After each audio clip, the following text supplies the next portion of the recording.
Dalam urapan nanti ini, saudara harus banyak berdoa karena urapan ini ada beberapa macam yang Tuhan mau berikan kepada saudara sendiri-sendiri. Tidak ada yang sama. Jadi, satu, urapan yang pertama adalah pada waktu Tuhan mengurapi Samuel, mengurapi Saul. Di dalam 1 Samuel pasal yang ke-10, pada waktu Saul diurapi oleh Tuhan melalui Samuel, maka di dalam 1 Samuel 10 ayat 6 dikatakan, maka roh Tuhan akan berkuasa atasmu, engkau akan kepenuhan bersama-sama dengan mereka dan berubah menjadi manusia yang lain. Jadi ini yang pertama. Jadi saudara kalau menerima urapan, saudara nanti dikuasai oleh roh Allah dan saudara akan berubah menjadi manusia yang lain. Tapi bukan berarti lalu saudara terus bisa langgeng terus. Contohnya Saul, perhatiin. Saul dapat urapan, tapi akhir hidup Saul malah terhilang. Karena dia cari setan. Karena apa? Tidak mau rendah hati. Jadi urapan tidak jaminan. Tetapi saudara dan saya diberikan roh Tuhan dan engkau akan diubahkan. Tapi kalau engkau tetap rendah hati dan memelihara sikap hati terhadap Tuhan, engkau akan menuju kepada kesempurnaan. Ini yang pertama. Yang kedua, pada waktu Tuhan mengurapi Daud di dalam 1 Samuel pasal yang ke-16,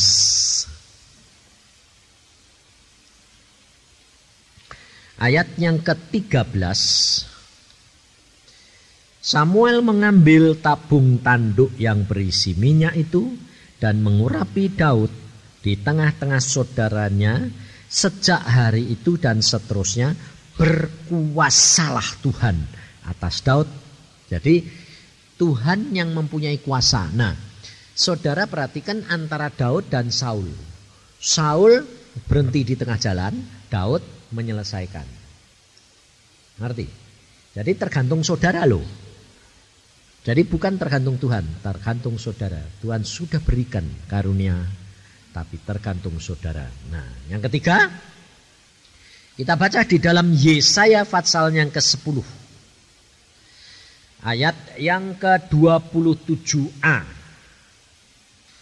Pada waktu itu, beban yang ditimpahkan mereka atas baumu akan terbuang, dan kuk yang diletakkan mereka atas tengkukmu akan lenyap karena urapan. Yesaya 10 ayat 27a. Jadi itu ditambahi karena urapan. Jadi yang ketiga saudara perhatikan, kalau saudara dapat urapan, itu bisa terlepas dari apa? Beban, kuk yang diletakkan siapa? Musuh. Jadi saudara bisa mendapatkan kelepasan. Ngerti tidak? Kuk itu bisa kutuk turunan. Itu kuk. Bapak ibumu dulu nasar. Bapak ibumu dulu dikutuki sama nenekmu. Nah, kamu kena saudara karena 3-4 turunan. Nah, itu kuk itu kalau kamu dapat urapan, kamu bisa dilepaskan. Nah, itu yang ketiga. Yang keempat, di dalam suratnya Rasul Yohanes, 1 Yohanes 2 ayat 27.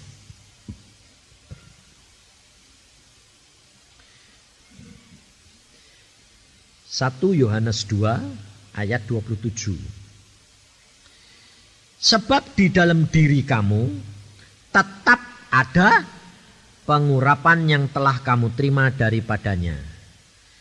Karena itu tidak perlu kamu diajar oleh orang lain, tetapi sebagaimana pengurapannya mengajar kamu tentang segala sesuatu.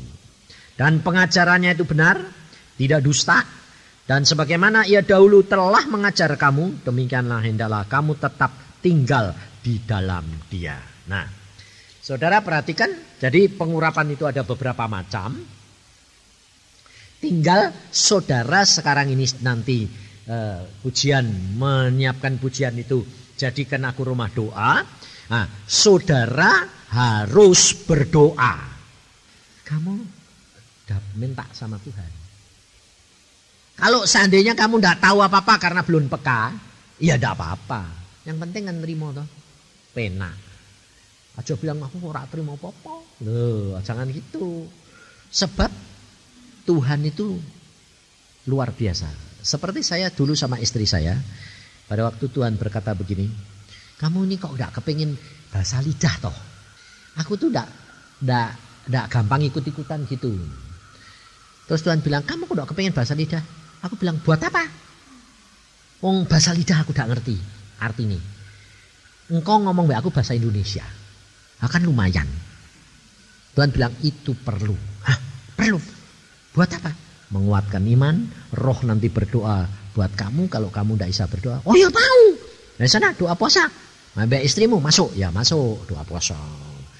Nah, saya langsung dipaksa sama Tuhan karena saya orangnya itu keras.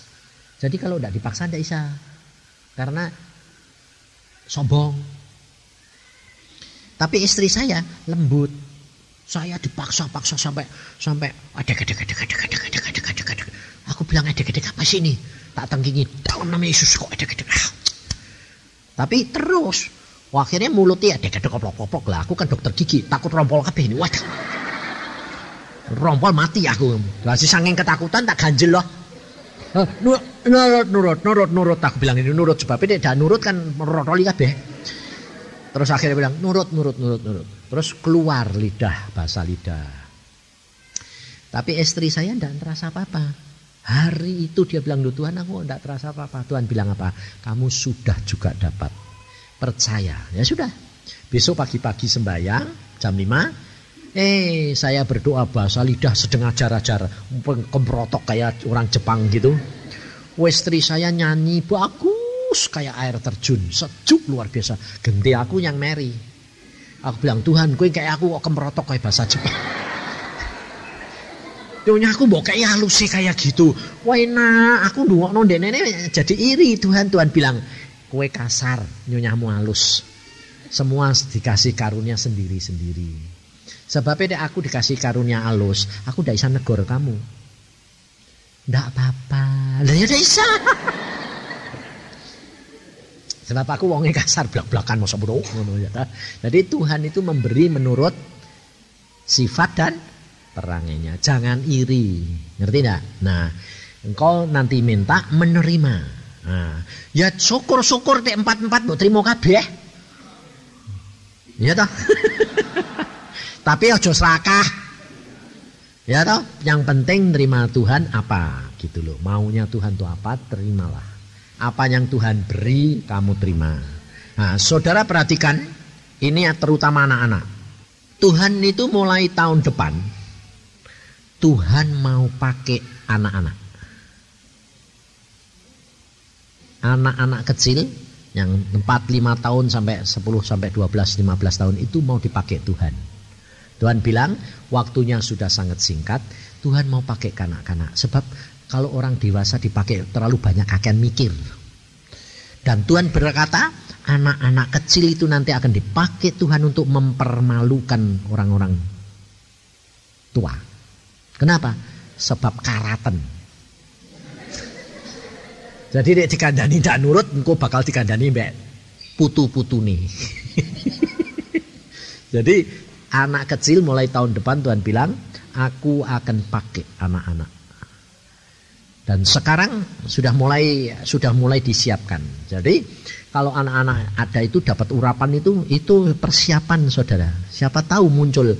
Jadi orang tua di sini kalau nanti anakmu dipakai ngomong perhatikan. karena Tuhan bisa pakai anakmu untuk ngajar kamu. Orang tua ndak usah sok. Bocah cilik negor wong tua. Nah, itu sudah waktunya. Ya, tapi saya pesan, kalau anakmu nanti dipakai Tuhan, orang tua harus bertanggung jawab. Jangan sampai dimanfaatkan. Sebab kalau tahu anakmu dipakai Tuhan, nanti orang Kristen cari anakmu. Iya toh, bareng-bareng takok, coba doake aku. Lah kayak jadi dukun.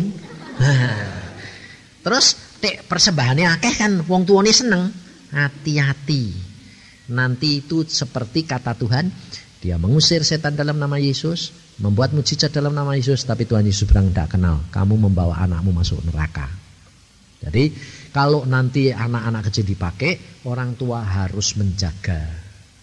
Jangan sampai dimanfaatkan oleh orang Kristen yang lain. Sebab setan itu jahat.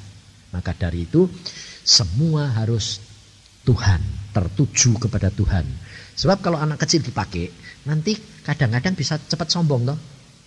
Cepat sombong, tidak ngerti apa-apa. Makanya di Jerman itu ada anak umur 12 dipakai Tuhan, luar biasa. Umur 18 jadi peminum obat-obat terlarang. Matinya sengsara. Banyak. Maka saudara harus hati-hati. Saya sudah pesan loh ya. Kalau nanti tahun depan anakmu dipilih Tuhan, jangan sembarangan. Hati-hati. Tertuju hanya untuk kemuliaan nama Tuhan. Nah, karena ini memang kadang-kadang ini, saya itu terus terang saudara, kalau Tuhan tidak suruh ngurapi, saya tidak mau ngurapi. Sebabnya apa? Resikonya besar. Sebab kalau saya tidak beres, saya ngurapi kamu, transfer. Kamu kalau ditumangi tangan itu hati-hati loh, transfer. Makanya saya bilang, jangan sembarangan minta ditumangi tangan. Biarpun hamba Tuhan urapan, tidak usah kalau tidak disuruh Tuhan. Di Surabaya ini, seorang ibu, ada urapan, dia bilang, wah saya juga kepingin. Padahal dia sudah diurapi. Sudah harus, Tuhannya tidak nyuruh. Tapi karena ngotot, kepingin tambah urapan terus. Ditumangi tak, beledak, blek. Kena kursi del, punggungnya tidak bisa dibuat gerak. Langsung ngececeng terus. Tidak bangun 2 jam pikirnya urapan. 2 jam tidak bangun saudara. Akhirnya pulang digotong. Berapa bulan kemudian ketemu saya, tetap masih tidak bisa jalan. Saya bilang, bertobat. Saya bilang, karena kamu tama. Minta urapan yang Tuhan tidak sediakan buat kamu. Oh ya Pak, saya salah. Saya doakan minta ampun. Langsung cuma plek. Sembuh Pak. Nah iya makanya itu bertobat. Jangan golek karunia-karunia. Tertuju hanya kepada Tuhan. Tuhan yang nanti